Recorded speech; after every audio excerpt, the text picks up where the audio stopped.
As we take the lift back down and go up the ramp into the first section of the 400i, we'll start by pointing out that this ship has 2 decks, and we're entering into the lower deck or technical deck.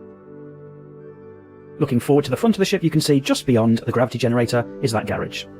On the right or starboard side there are 4 cupboards. The first is a weapons rack, and the rear 3 are for armour suits. On the left or port side is an airlock/docking clamp. Whilst currently inoperational, in the future this may add additional functionality to the 400i.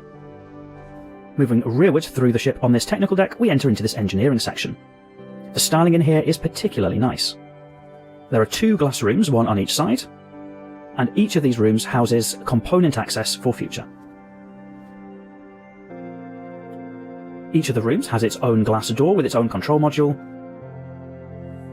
and each of the components also have their own doors with toggle switches. This fits in really well with the Origins stylings.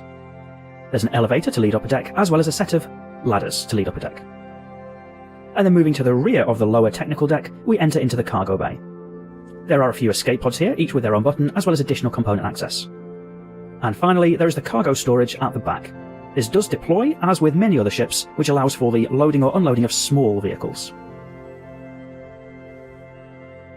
We'll now head to the upper deck or habitation deck.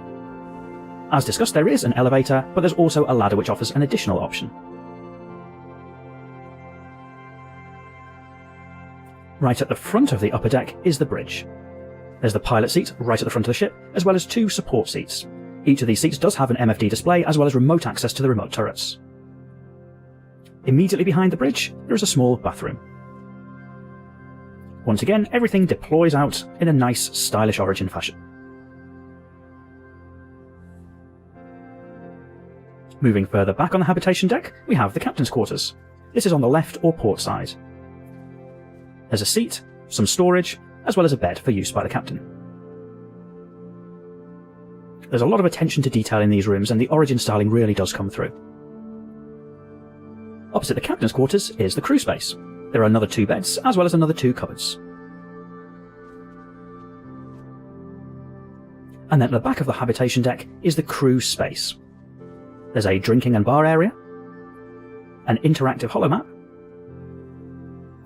and then a seating area for the crew.